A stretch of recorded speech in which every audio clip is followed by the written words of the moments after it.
Welcome to the Great Debate, Will Media Influence Learning? Featuring Richard E. Clark and Robert Kozma. Yes, it will. Once upon a time, way back in 1983, Richard Clark looked around at all the fancy new technology that was popping up around him. There were televisions and cassette players and cool neon clothing, but Clark wasn't having any of that, especially when people started saying that technology would soon replace teachers. He had his own opinion. So like every good academic, he wrote a lengthy paper on the subject. Through rigorous quantitative research, he proved that it doesn't matter how fancy the electronics, the gains in learning are minimal without a quality teacher. 10 years later, Robert Kozma, wearing his cool 90s clothing, reads Reconsidering Research on Learning from Media and has an appropriate reaction to reading a 10-year-old research paper. So he writes his own review on the subject. He analyzes two programs, the Thinker Tools Educational Computer Program and the Jasper Woodbury series of educational video discs, to prove that media could positively impact learning.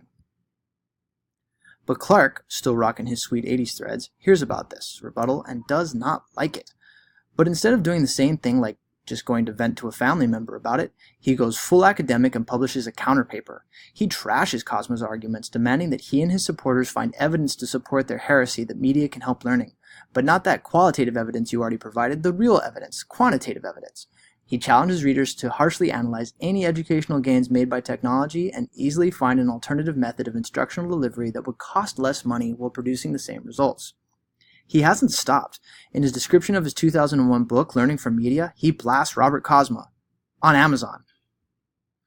But what this debate massively predates is the impact of the internet on education, namely the ability of anyone to publish content.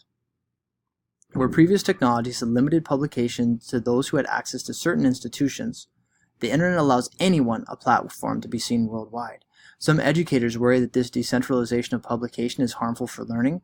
Without reliable publishers moderating content, students could easily be swayed by misinformation posted by pranksters or trolls.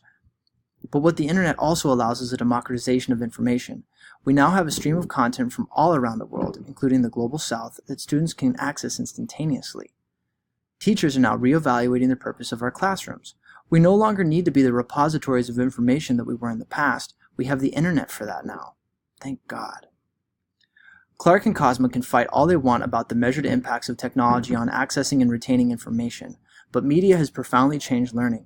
Maybe not exactly how we do it or what exactly works best, but what we learn, why we learn it, and the context in which our students learn from it. Plus, now nobody like me can rip on old wigs like Clark and Kozma with very little reprisal.